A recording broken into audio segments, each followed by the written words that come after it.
SNC-Lavalin a-t-elle construit son empire en Afrique du Nord en distribuant des pots de vin? La question se pose après les révélations du printemps arabe en Libye et en Tunisie. Mais cette semaine, c'est l'Algérie qui est mise en cause, un pays où la grande firme d'ingénierie québécoise a obtenu pour plus de 4 milliards en contrats, dont un avec Simard Baudry, l'entreprise de Tony Accurso. Nous avons été une des rares équipes de télévision à être admises en Algérie, au grand mécontentement de SNC-Lavalin. Pouvoir militaire, argent et politique. Enquête au cœur du système secret mis en place par SNC-Lavalin dans le plus gros pays du Maghreb. Nous sommes en Algérie depuis moins de 24 heures. Direction, le siège social de SNC-Lavalin à Alger, la capitale. Mais les agents de sécurité nous empêchent de filmer.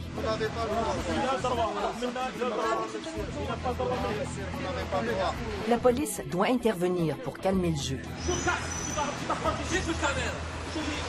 SNC-Lavalin obtient ici d'importants contrats depuis des années. Mais de toute évidence, la firme n'est pas habituée à ce que les médias posent des questions. Moins d'une heure plus tard, la police nous interpelle alors que nous filmons des images générales d'Alger. Ils nous amènent sous escorte au commissariat de police. C'est monnaie courante, répression, emprisonnement, arbitraire, licenciement. Ah non, c'est horrible ce que nous subissons depuis 15 ans. La police et les militaires sont partout. Ils surveillent, contrôlent et interviennent constamment. Le gouvernement algérien nous a pourtant accordé un des rares visas de presse, en sachant que nous venions enquêter sur les contrats de SNC-Lavalin. Presque chaque fois que nous sortirons notre caméra, il faudra affronter les autorités. Ça, c'est des pratiques propres à un régime, à un gouvernement autoritaire, répressif et policier, qui n'est pas un gouvernement démocratique. Bienvenue en Algérie.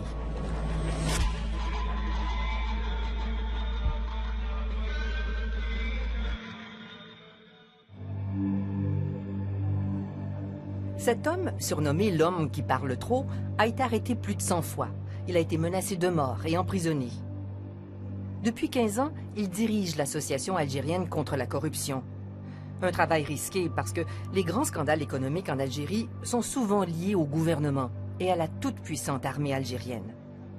On a mis en parallèle le classement des 10 premiers pays qui sont les plus transparents en matière de lutte contre la corruption. Et on a mis en parallèle un autre classement qui est un classement algérien. Quels sont les 10 pays avec qui l'Algérie commerce et a des relations économiques?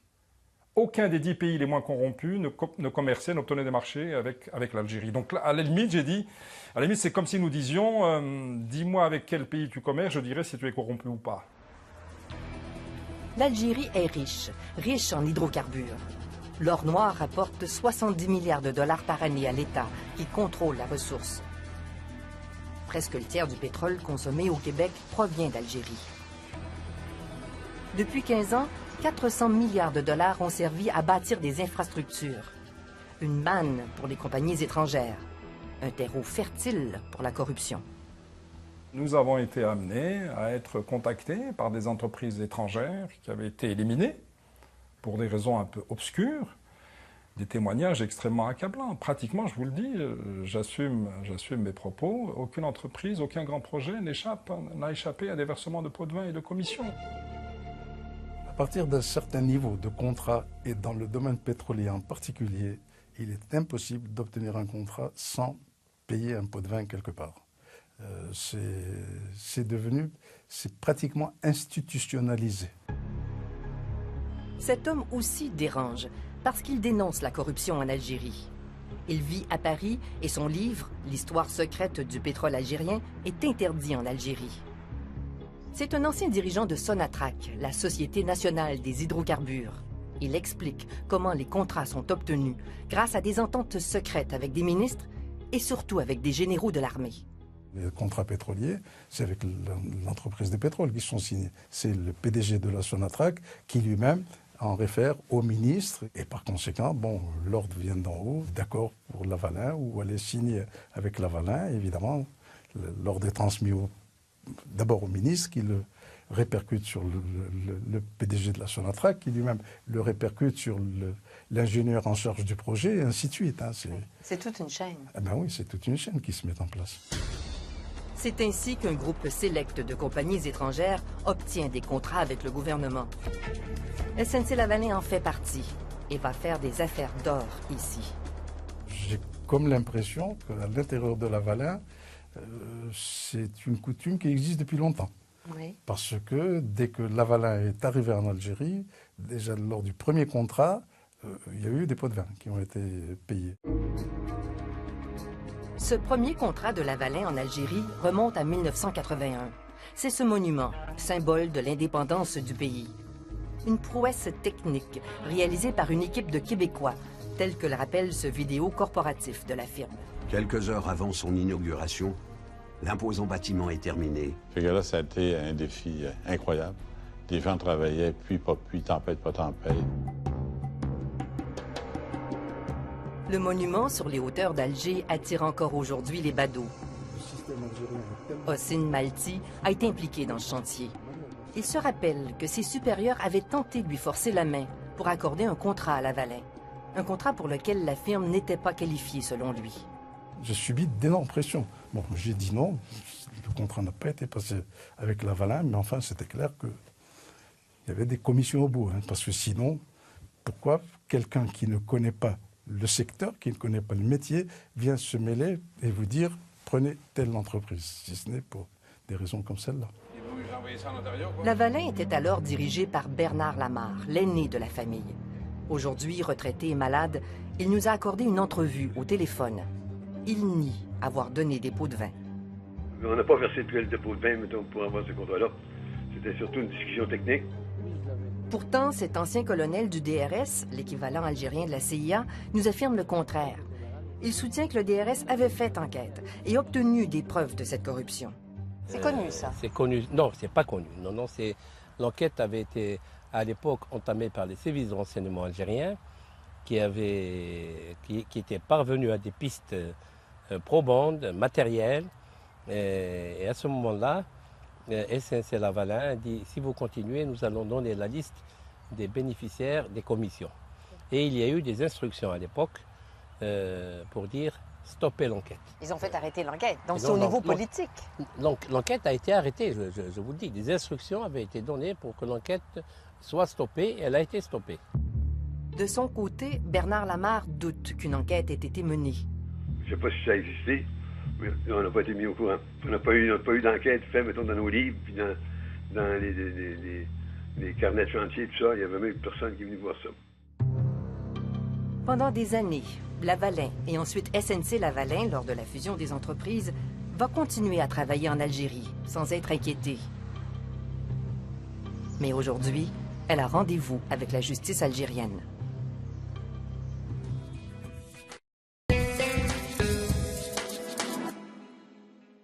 Début des années 2000, le prix du pétrole explose. L'État algérien lance de grands chantiers. En 10 ans, SNC-Lavalin obtient pour 4 milliards de dollars en contrat, sous la supervision de Sami Bebaoui. Ici, au barrage de Taxept, Sami Bebaoui signe, en 2005, un contrat de 750 millions de dollars. Il s'agit de construire une station de traitement des eaux et d'acheminer l'eau potable dans des tuyaux souterrains jusqu'à Alger, à 90 km. SNC-Lavalin s'associe aux entreprises de Tony Accurso pour réaliser ce projet. Aujourd'hui, le chantier est terminé. L'eau est propre et parvient à la capitale. Mais le contrat, lui, est en eau trouble. Tony Accurso et 2 de ses entreprises sont accusés de fraude fiscale par le ministère du Revenu du Québec. Les enquêteurs ont trouvé pour 2 millions de dollars de fausses factures attribuées à ce projet. Nous avons questionné la direction de SNC-Lavalin à Montréal. Le nouveau vice-président de la division construction, qui a fait carrière à la firme, revient tout juste d'Algérie. Il ignore où est passé l'argent. Alors s'il y a eu des choses qu'on ne connaît pas, qui ont été organisées par des personnes, des ex-employés avec Simargoudou, ça on ne sait pas. Ça c'est l'enquête qui va le démontrer. Et vous n'avez pas pu vous apercevoir au moment de la réception des factures qu'il y avait peut-être des fausses dépenses là-dedans? Non. Ouais, je peux vous assurer, si on savait qu'il y avait des fausses factures ou autres, on aurait agi en conséquence, bien sûr. Jamais qu'on a été au courant de ça ou qu'on a soupçonné ça. Et pourtant, plusieurs personnes qui ont travaillé à SNC nous ont révélé que des dépenses injustifiées de plus de 10 millions de dollars ont été faites sur ce chantier. Entre autres, pour l'achat de voitures de luxe, dont certaines ont été livrées à l'extérieur de l'Algérie. À Radio-Canada, nous ne sommes pas la police, mais concernant le projet de TACSEP, par exemple, on a pu parler à différentes personnes. J'imagine qu'à SNC-Lavalin, vous pouvez quand même questionner les gens au sein de SNC-Lavalin pour voir qu'est-ce qui s'est passé. Mais moi, je ne suis pas au courant de tous ces détails que vous avez, mais ce sont des allégations, c'est juste les enquêtes qui vont pouvoir le prouver. Hein. Alors, je ne peux pas commenter ces informations, je ne suis pas au courant de ça. De l'argent du projet de TACSEP se serait retrouvé sur des comptes à Genève, dans 2 coquilles vides appartenant à Sami Bebaoui. Il a été interrogé par la justice suisse à ce sujet. Et si on devait fouiller davantage, il est sûr qu'entre SNC-Lavalin et, j'allais dire, les entreprises algériennes qui ont signé des marchés, les grandes entreprises qui ont signé des marchés, il y a eu une faune d'intermédiaires de différents pays européens, du Moyen-Orient, qui ont joué les intermédiaires pour faire en sorte aussi qu'il y ait des versements des pots de vin. D'autres lucratifs contrats suivent. Centrale électrique au gaz, 1,3 milliard de dollars. 1,2 milliard pour une autre usine de traitement du gaz en plein milieu du désert. Les affaires vont bien. Trop bien pour être dans les règles, selon cet employé, toujours chez SNC-Lavalin, et qui est bien au fait de ce qui se passait en Afrique du Nord. SNC-Lavalin était très choyé pour le nombre de contrats qu'ils obtenaient en Algérie.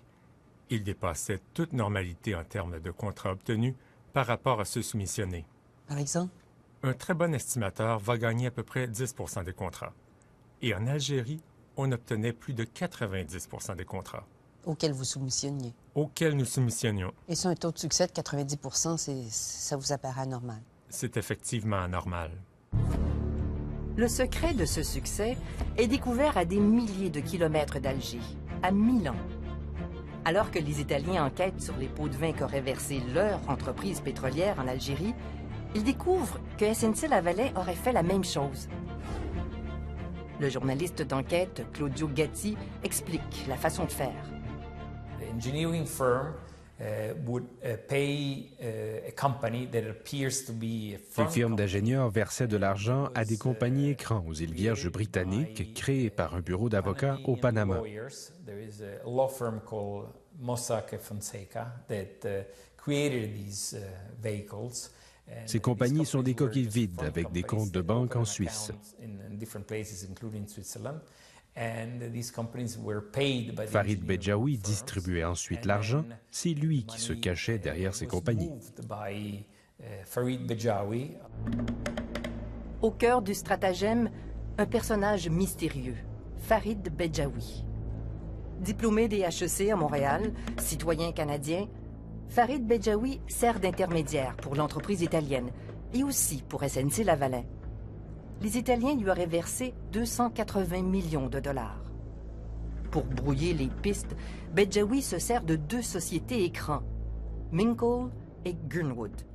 Des dizaines de millions ont été retracés, mais selon mes informations, SNC-Lavalin aurait payé autant que les Italiens. Les 2 compagnies de Bejaoui ont été incorporées en 2004, tout juste avant la signature du contrat de TACSEP.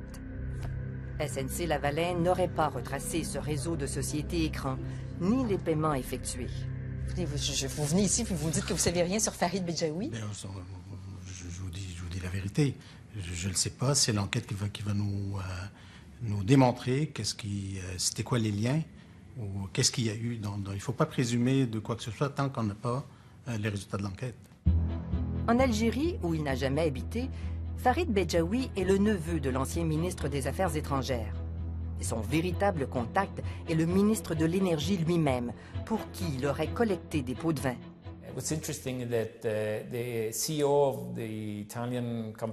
Le président de la firme italienne accusée de corruption a affirmé dans un témoignage avoir rencontré le ministre de l'Énergie algérien à Paris et que celui-ci lui aurait présenté Farid Bejaoui comme son assistant.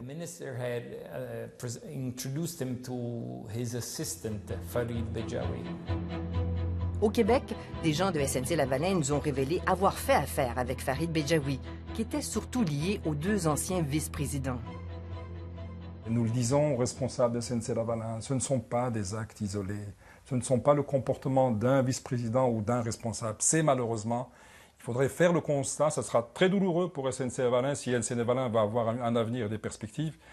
C'est que c'est une pratique, j'allais dire, qui est pratiquement systémique au niveau du groupe, tant au Canada qu'à l'étranger. 3 fois, un groupe d'employés a écrit des lettres anonymes à la haute direction à Montréal pour dénoncer les pratiques douteuses qui auraient encore cours au sein de la firme en Algérie. En vain. Le nom de Farid Bedjaoui était mentionné. Des employés locaux nous ont contactés secrètement pour nous en parler. Il me semble que moi, en entrant en Algérie, j'aurais aimé ça rencontrer les employés et me dire, écoutez, qu'est-ce que vous savez de ce gars-là? Qu'est-ce qu'on a fait avec lui? Qu'est-ce qu'on a signé avec lui? Mais on le fait, on le fait. Je vous l'ai mentionné, on le fait. Et vous posez des questions. Qui a fait affaire avec Farid Bedjaoui? Qu'est-ce qu'on sait de lui? Les employés sont libres de s'exprimer. Ils sont libres de venir me rencontrer quand ils veulent. Ma porte est toujours ouverte. En Algérie, il n'y a personne qui m'a parlé de M. Bedjaoui. L'enquête italienne force la main à la justice algérienne. 4 jours avant notre passage, le DRS avait perquisitionné au siège social de SNC-Lavalin à Alger. On a fouillé, on a regardé, on a essayé de savoir aussi. Hein. On a fait tout ça, là. Mais notre capacité de savoir est limitée quand même. C'est pour ça qu'on compte beaucoup sur les autorités, soit algériennes ou canadiennes, pour connaître la vérité. L'Algérie enquête sur 7 centrales qui produisent de l'électricité à partir du gaz. SNC-Lavalin aurait profité d'avantages qui font sourciller. Terrain à rabais, exemption d'impôts et surtout, le gaz lui est fourni gratuitement. L'Algérie s'est même engagée à lui acheter sa production, toute sa production, pendant 20 ans. Cela enrage ce cadre de la Société algérienne d'électricité qui doit fermer 2 de ses propres centrales pour cause de surproduction. Vous prenez tout ce que je peux produire. Et même si vous ne le prenez pas, vous le payez. Ça ressemble un petit peu si jamais, par exemple, McDonald's s'installe, il vient chez vous, au Canada, sûrement il existe, il vient chez vous, il vous dit, bon, vous arrêtez, vous ne mangez plus vos sandwichs, vous devriez manger tout ce que je peux produire en hamburger. Ça veut dire que c'est la même chose. On arrête nos centrales, c'est nos sandwichs, on arrête, et on doit manger que la production, les hamburgers que SNC-Lavalin nous produit. L'affaire SNC-Lavalin est hautement médiatisée et met les gouvernements algériens et canadiens dans l'embarras. Lors d'une visite récente en Algérie, le ministre canadien des Affaires étrangères a publiquement pris ses distances avec SNC-Lavalin. Le Canada joue gros en Algérie. Je pense que si les enquêtes en cours ne sont pas suivies de résultats, l'avenir économique, et je peux dire même politique et diplomatique du Canada avec l'Algérie est compromis. Est-ce que vous pouvez soumissionner actuellement en Algérie? Non, actuellement, à cause de l'enquête en cours, on nous a informé qu'on ne peut pas soumissionner sur certains projets tant que l'enquête n'a pas été complétée. La justice italienne a lancé un mandat international contre le ministre algérien de l'Énergie. Il a quitté l'Algérie en douce et vit ici, à Washington. Farid Bedjaoui, l'intermédiaire canadien, s'est réfugié dans son palace à Dubaï. Il possède aussi un bateau de 25 millions de dollars dans cette marina. Un mandat d'arrêt international pèse aussi contre lui. Sami Bedjaoui, l'ancien vice-président de SNC-Lavalin, vit lui aussi à Dubaï, à quelques centaines de mètres de là. Son avocat craint pour sa liberté s'il revient au Canada.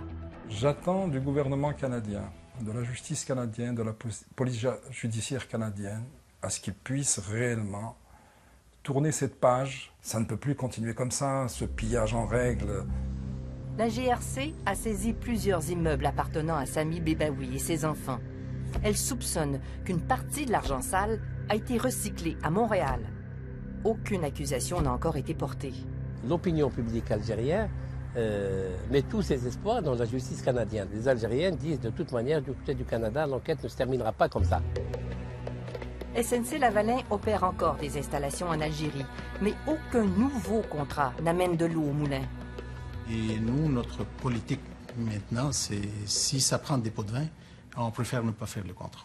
C'est aussi simple que ça. Il y en a qui vont dire SNC-Lavalin ne gagnera jamais aucune soumission et ça sera d'autres entreprises étrangères qui vont On ira travailler ailleurs. Qu'est-ce que vous voulez? Si on ne paiera pas ce prix-là pour gagner un contrat, on préfère perdre un contrat plutôt que payer quelqu'un pour l'avoir. Il y a plus de 30 ans, l'Algérie a donné à SNC-Lavalin sa première chance internationale. Le paradoxe, c'est qu'aujourd'hui, ce pays pourrait lui porter le coup le plus dur.